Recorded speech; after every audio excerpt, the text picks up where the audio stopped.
sikap dari Indonesia tetap mendukung kemerdekaan Palestina. Artinya menerima, Bu.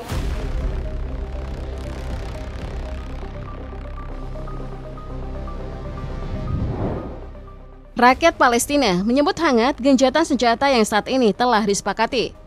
Terlebih lagi dikabarkan bahwa Israel telah membebaskan 90 tahanan Palestina dari tahanan over Israel dan akan terus berlanjut hingga semua warga Gaza dibebaskan. Meskipun demikian, para pengamat benar-benar bekerja keras melihat bagaimana perkembangan dari gencatan senjata ini. Bukan tanpa alasan mengingat kembalinya Presiden Donald Trump ke Gedung Putih tentunya sangat mempengaruhi kebijakan yang lahir di Timur Tengah.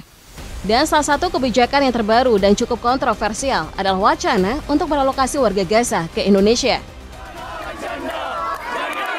Finally, after 467 days of war, a ceasefire. Iya, wacana ini benar-benar nyata. Wacana ini dikabarkan dicetuskan oleh utusan Presiden terpilih Donald Trump untuk Timur Tengah, Steve Witkoff. Dan dalam wacana relokasi tersebut, Indonesia menjadi negara tuan rumah potensial untuk merelokasi separuh dari 2 juta penduduk Gaza. Beberapa spekulasi menyebutkan bahwa Indonesia menjadi negara potensial untuk menjadi tuan rumah relokasi rakyat Palestina disebabkan karena NKRI telah menjadi pendukung garis keras bagi kebebasan Palestina. Sehingga Indonesia dianggap cukup ideal untuk pemindahan rakyat Palestina untuk sementara waktu. Lalu untuk apa Witkoff merelokasi sebagian penduduk di Gaza? I was appointed by President Trump to be the special envoy for peace in the Middle East. Putusan Trump untuk Timur Tengah itu membeberkan bahwa rencana relokasi rakyat Palestina disebabkan karena keprihatinannya terhadap kondisi wilayah Gaza. Karena seperti yang kita ketahui bahwa kota Gaza mengalami kerusakan paling parah dengan 74% bangunan hancur atau rusak parah. Belum lagi dengan wilayah-wilayah lain seperti Gaza Utara, Khan Yunis hingga Deir al-Balah yang kerusakannya pun tidak kalah parahnya dengan kota Gaza. Nah, dengan merelokasi sebagian rakyat Palestina, Witkoff berharap rekonstruksi pasca perang akan jauh lebih cepat dan juga lebih baik.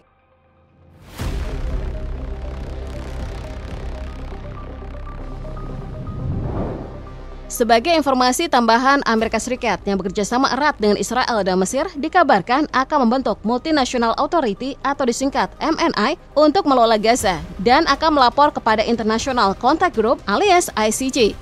Dalam pembentukannya, prioritas utama MNI adalah melakukan rekonstruksi wilayah Gaza yang terkena dampak peperangan Israel-Hamas.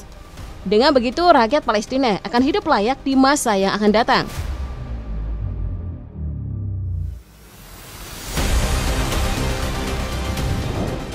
Hal ini sejalan dengan pernyataan utusan Trump untuk Timur Tengah tersebut yang mengatakan bahwa jika tidak membantu warga Gaza atau tidak membuat hidup mereka lebih baik, bahkan tidak memberi mereka harapan, maka akan terjadi pemberontakan.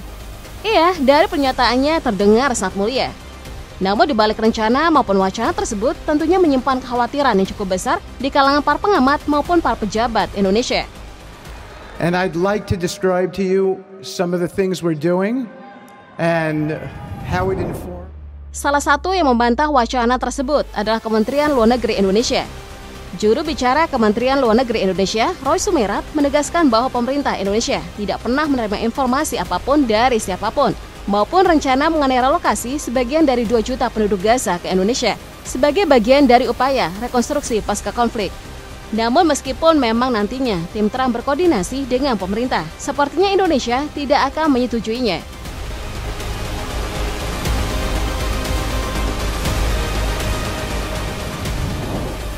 Karena juru bicara Kementerian Luar Negeri Indonesia tersebut kembali menegaskan bahwa sikap Indonesia akan tetap sama, yakni segala upaya untuk mengusir atau memindahkan penduduk Gaza sama sekali tidak dapat diterima. Upaya semacam itu untuk mengurangi jumlah penduduk Gaza hanya akan melanggengkan pendudukan ilegal Israel atas wilayah Palestina dan sejalan dengan strategi yang lebih luas yang bertujuan untuk mengusir warga Palestina dari Gaza. Dan selain Indonesia, berbagai pemimpin negara di Timur Tengah pun menolak wacana relokasi rakyat Palestina untuk keluar dari Gaza. Tamam's house isn't. It's the first time she's seeing what remains.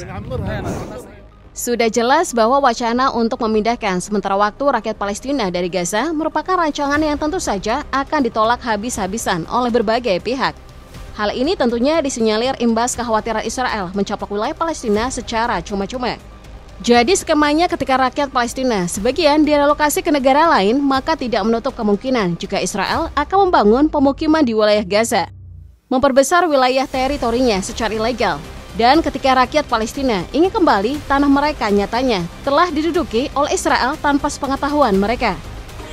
Pots clanging, begging for handouts. I can't breathe, says this girl. Sejalan dengan pernyataan Guru Besar Hukum Internasional Universitas Indonesia, Hikmahanto Juwana, yang meminta pemerintah Indonesia menolak proposal Amerika Serikat untuk merelokasi 2 juta rakyat Palestina. Karena menurutnya wacana relokasi rakyat Palestina tidak sesuai konstitusi Indonesia.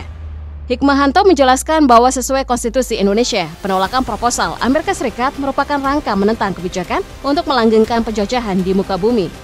Tidak hanya itu, Rektor Universitas Jenderal Ahmad Yani ini pun meminta agar masyarakat Indonesia yang bersimpati perlu lebih cermat. Pasalnya, ia menilai ide untuk relokasi penduduk Palestina bisa menjadi strategi Amerika Serikat di bawah Presiden Trump untuk membantu Israel melanggengkan penjajahan Israel di tanah Palestina. After more than a year of unimaginable pain, celebrations on Gaza's streets. Namun meskipun wacana relokasi rakyat Palestina ke Indonesia nyaris mustahil untuk disepakati, kira-kira di mana lokasi yang tepat untuk saudara-saudara kita dari Palestina mengungsi? Jika berkaca dari kasus Rohingya, Aceh akan menjadi lokasi yang mungkin saja tepat untuk menjadi pengungsian bagi saudara-saudara kita dari Palestina. Tentunya hal tersebut penuh dengan pertimbangan yang cukup matang.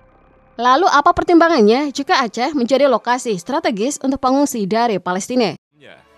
Dan dari Serambi Mekah Aceh, pesona Indonesia terpancar menerangkan pemikiran atas. Seperti yang kita ketahui bahwa Aceh menjadi satu-satunya provinsi di Indonesia yang menerapkan hukum jinayat. Hukum jinayat adalah hukum Islam yang mengatur perbuatan-perbuatan yang dilarang oleh syariat Islam. Dengan begitu, rakyat Palestina yang mayoritas beragama Islam tentunya tidak akan bermasalah dengan sentimen-sentimen agama. Selain Aceh, wilayah Sumatera terkhususnya di Sumatera Barat juga telah banyak tersebar terkait ajaran Islam kiri. Islam kiri sendiri merupakan wacana keberagaman yang menempatkan problem-problem sosial sebagai perhatian utama. Dan ajaran tersebut tentunya sejalan dengan permasalahan yang ada di Palestina. Appalling and apocalyptic conditions. And even with the ceasefire, how anyone... Hal yang juga membuat kedua wilayah tersebut cocok untuk menampung rakyat Palestina adalah letak geografisnya. Hal tersebut dikarenakan baik Aceh maupun Sumatera Barat nyata berbatasan dengan Samudra Hindia, sehingga perihal mobilisasi tentunya akan jauh lebih mudah. Jika dibandingkan dengan wilayah-wilayah lain di Indonesia, proses mobilisasi sebagian 2 juta rakyat Palestina akan memakan waktu dan biaya cukup besar. I came to collect my clothes and books. Meski demikian, kehadiran rakyat Palestina di NKRI bisa memunculkan dampak ekonomi dan sosial bagi Indonesia. Berkaca dari kasus imigrasi Rohingya di Indonesia, perbedaan budaya, bahasa, dan norma sosial antara pengungsi dari Palestina dan masyarakat Indonesia dapat menciptakan ketidaknyamanan dan konflik sosial. Integrasi sosial dan budaya yang kurang baik dapat menimbulkan kekhawatiran mengenai stabilitas sosial di tingkat lokal. Bukan hanya itu, tuntutan alokasi dana dan sumber daya publik, pemerintah Indonesia harus mengalokasikan dana dan sumber daya publik untuk menyediakan tempat tinggal, layanan kesehatan, dan pendidikan bagi pengungsi Palestina pun akan menjadi masalah baru.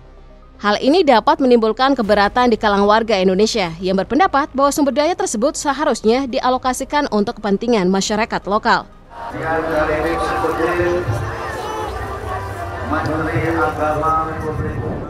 Sedangkan untuk permasalahan ekonomi, pengungsi Palestina di Indonesia tentunya akan menambah jumlah penduduk yang memerlukan akses terhadap pekerjaan dan sumber daya ekonomi. Hal ini dapat menyebabkan ketegangan dalam pasar tenaga kerja dan meresahkan warga karena khawatir akan persaingan ekonomi yang semakin ketat. Hal ini tentunya bukan hanya berpengaruh pada masalah ekonomi, tapi juga berimbas pada permasalahan sosial. Sehingga keberadaan rakyat Palestina pun memiliki dampak cukup besar bagi Indonesia.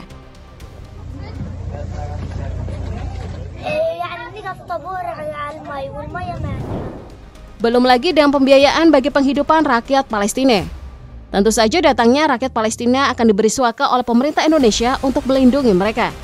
Dengan kata lain, ketika rakyat Palestina telah mendapatkan suaka, negara tentunya akan memberikan bantuan untuk memenuhi kebutuhan dasar seperti makanan, tempat tinggal, dan kebutuhan hidup lainnya.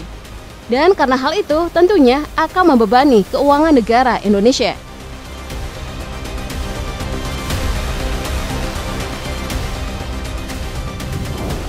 Maka dari itu, merelokasi rakyat Palestina baik di Indonesia maupun di negara lain pun nyatanya menghasilkan dampak yang cukup besar.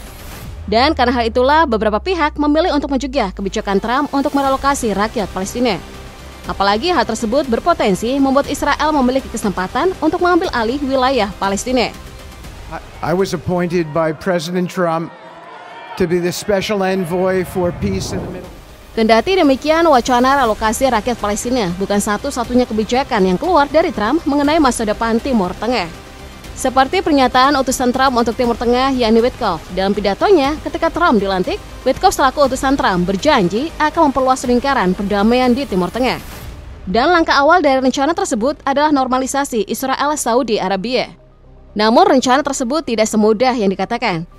Karena seperti yang kita ketahui bahwa Saudi ingin agar Israel benar-benar keluar dari Palestina sebelum menerima tawaran normalisasi Israel. Namun sayangnya Israel justru masih berharap agar militernya tetap berjaga di Gaza sebagai upaya pengamanan. Jadi apakah normalisasi Israel dan Saudi akan benar-benar terjadi di era Trump?